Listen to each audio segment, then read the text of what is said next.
Yo mga tal, meron tayo dito ng M3. Ito may ingay, bali pinaiwan na lang ng customer. Paanda rin natin.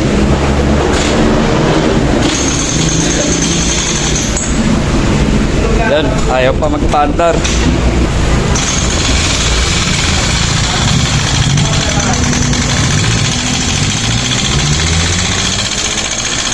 Yan mga tal, naririnig nyo. Patayin natin. 53,000 odo. Hindi natin nakausap yung customer, bale gagawin natin dito.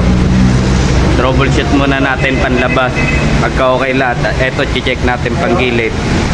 Tapos ng panggilid, tensioner. Tapos ng tensioner, valve clearance. Pag wala doon, bubuksan natin to mga utol. Yung mga tol, na check na natin yung panggilid, okay man. So dito tayo pumunta sa tensioner niya, okay din. Tapos takap, binuksan na natin yung tappet cap. Yung tappet ay yung head cover niya. Kaya mga tol, naitakbo to pero bakit hindi bata? So may problema talaga. Tapos yung clearance niya, sobrang laki. Ayun ang tuyo, tunog na tunog. Yung mga tol, mga gagastos ng customer. Ay, yung rocker arm rotor niya wala. Tapos tuyo. Valve clearance, laki. Hindi rin pwedeng dito lang silipin mo sa valve clearance. Pero sigurado to may tama ng block neto. Masakit hanggang sigunyal kasi wala, tuyo yung langis, di bata. Naitakbo to naitakbo kanina lang pero tuyo, wala na, halos umakyat na langis. Yo mga tol, nakalas na natin yung makina na iwalay na natin sa kanyang chassis.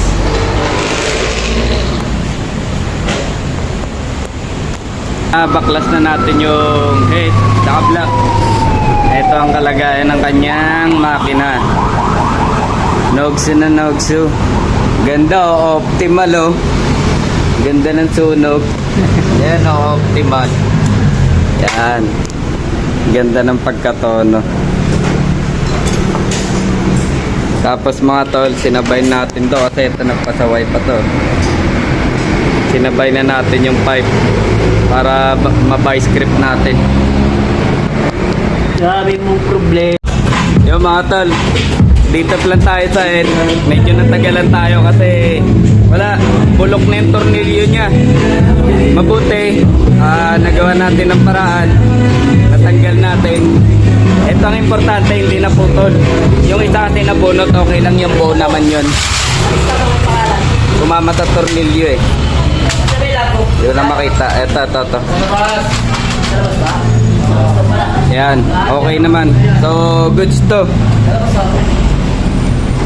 Ito na lang, dapat bilan nyo to. Yung mga tol, ito na yung crankcase. Nalinisan na natin lahat ng parts. Bale, naantayin lang natin mga pyesa. Yan, mga tornilyo, pump. Yan, mga basics nya. So, nalinisan na natin yan. Ayun yung isa. Yan, okay na rin. Bali, pesan lang inaantay natin para mabuo na. Ito pala mga sira niya mga tol. Grabe talaga yung inaabot ng motor. Yan, black. Puro gas-gas. Piston niya. Wala na. Sunog na sunog. Optimal pa yung sunog. Tapos ito mga rocker arm pin. Camshaft. Yan mga tol, kayot na kayot. Tapos camshaft bearing. Ayan, pati rocker arm nya.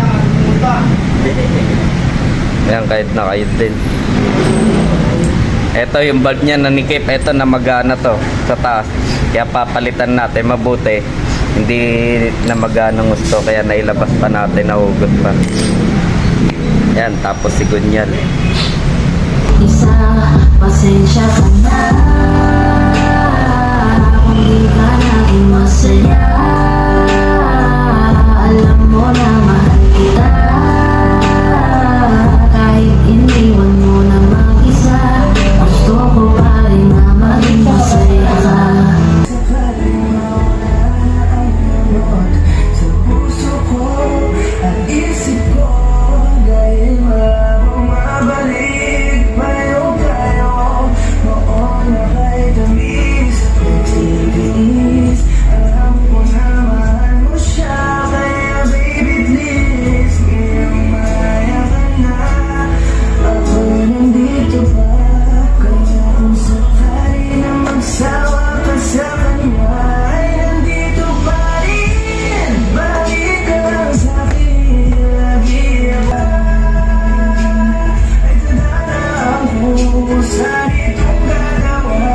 Kahit malaya ka na, ay mananatili sa puso kita. At hindi ka papalitan, saan mo na maghihintay kahit gano'n kapatagal.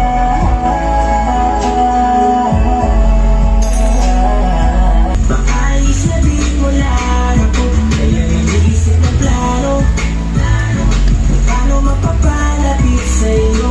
Nang mag-alala hindi ko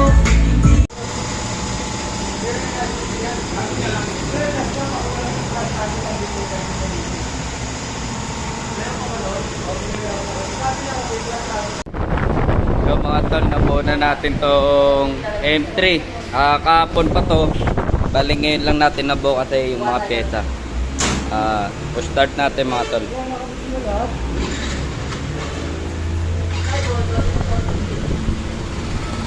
Mga tol, timing na.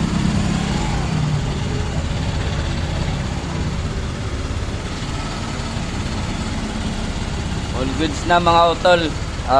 Hindi katulad nung una. Helicopter, parang yung nagbubutas ng kalsada.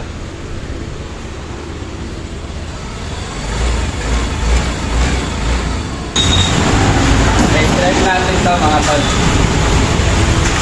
Ano to, hanggang Tigunyal.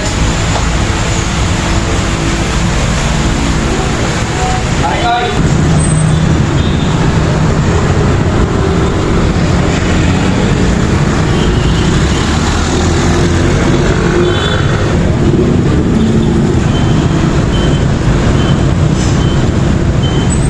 Okay na. Alright.